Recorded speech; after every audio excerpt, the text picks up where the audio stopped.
เอาค่ามาส่งพระคลิปเอาในก็ย้อนผักถึงไอ้วันเลยผู้ปันแห้งไอ้วันเองเนาะเอาค่าเขาคามาทัดกันด้วยเนาะผู้ปันแห้งไอ้วัน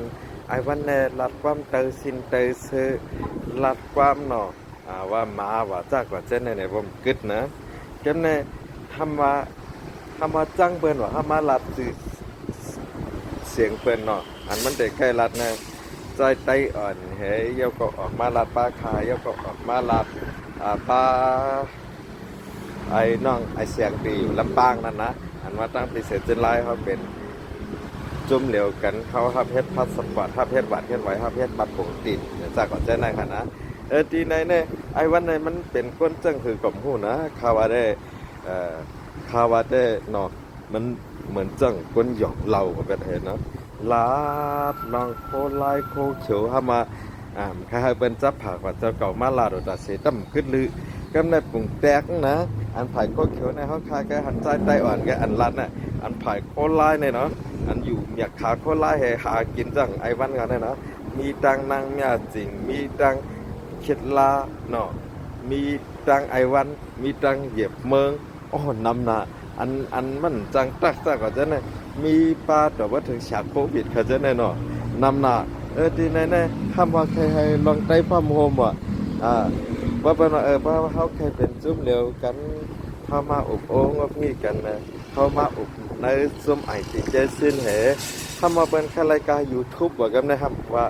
ประดัดมันรายการ YouTube นะข้าได้ข้ามไปเลยกินการ YouTube ย้อนมันเห็นบ้างนะมานั่งคากว่ารัดในจุ่มข่าวเสียงหัวใจก้นเมืองในจุ่มก่อความช้างซากกว่าจะไหนไหนข้ามไล่นะขาดไล่มาหนึ่งก็ขาก็ยุกปั่นเปิ้นได้กว่าจะไหนข้าว่าเข้ามาให้นั่นนะมือพังปนมาขายาพังมาอกกันนะจุ่มไอติเจสินมันยามาอยู่ปากไล่เข้าจุ่มไอติเจสินน่ะไอมันดำหมอไอ้วันน่ะห้ามาใครไรมึงไตหลวยเฮ็ดนั่นเฮ็ดน่ะเอาเก่ามาพิษดังเก่ากูผายเฮงเก่ากระแสเป็นก้อนนะเพราะก้นใครก่อกระแสเนี่ยเพราะก้นใครลาดเอาจื้อเอาเสียงนั่นน่ะโลเอาตั้งหู้เหเจ้าเก่าเหมาปั่นเบิ่นจังเขาพยายามเฮ็ดกันนะกำเนิดมันเดี๋ยวว่าค่าในอ่อนเปิ้นมาพิษกันใน TikTok เนี่ยเนาะค่าเขาก็ใครมาลาดก็มันก็มันนำปันค่าเขาลาดน่ะเน่ว่าภายนั่นเป็นโคเขียวว่าลางอ่ะนะมันน่ะไอ้วันนั้นมันนำพูดลองคัดได้ๆนะมันมาว่าปอค่าเป็นโคเขียวปอค่าได้นะบ่ายโหเขานั้นรับสิ่งให้เกี่ยวข้องยามเมากรรมให้ไผพีเขาเอากว่ามือสั่งสอนปันแหเย้าก็ผู้เกี่ยวข้องยามเมากรรมให้กำนั้นเขาสอนอ่อนดีมากเลยเขาขาก็ให้อยากการเจ้าจานก่อนเลยเฮ็ดซึกก่อนเลยออกมาก็มากินหนูกันก็บ่มากินสุก็ขึ้นยับกว่าหั่นน่ะพีเขาตั้งลีกันนะพอคันอาซา60เรานะพีเอาเลี้ยงไว้ให้เป็นก้นเขาให้เลี้ยงลมตรมปล่อยให้ไอ้วันนะอย่าไปว่าจังนั้นนะผู้กำผู้ลองเปิ้นให้เก่งว่าหั่นน่ะกำได้สั่งว่าหากใครเฮ็ดซึกอาจีเลยเนอะพอคัน60นะ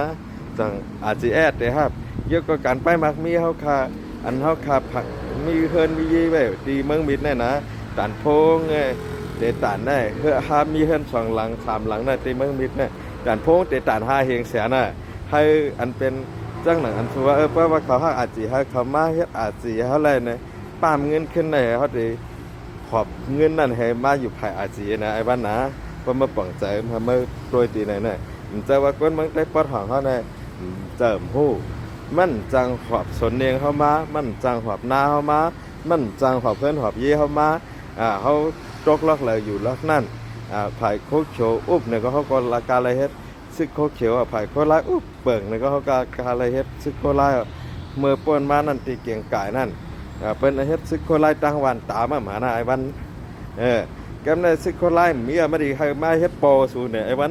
เนี่ยเป็นไก่เฮ็ดซึกโคเขียวก็มันหลาเป็นดิไอ้วันบ่ก็ว่ามั่มฮู้มาสำหังฮู้บ่ก็ว่ามาฮู้มาลัดความเขาปุงเขาแปรเพิ่นก็ห้องเพิ่นมาว่าบ่เพิ่นว่าไม่เป็นมาน่ะจังไม่ได้เจอ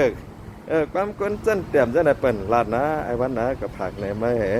ก็เป็นใจกันก็ทางรองก็มาเกินนะลาดติ๊กหมอเฮาเป็นใจกันได้เปิ้นว่าหรอบ่เปิ้นว่าไอ้วันนั้นมาลัดคือมาได้คือสิเป็นหมาไอ้วันนั้นไม่หลาเป็นโล่งดื้อๆเนี่ยไม่ก่อกระเซเป็นเนี่ยจังไม่ได้เกี่ยคือแค่ว่าเกาทุกกว่าหานเนี่ย มือก็ส่วนแบบเจ๊ๆเนี่ยใน YouTube มีใน TikTok มีใน LINE มีกดลงประจัดมั่มหันโทรมาให้บอกไอ้วันก็เคยผักในมันข้างหน้าเองก็ไอ้วันกึดอะไรก็กึดเห็นกึดอะไรก็กึดเหถ้าเป็นใต้อย่างนั้น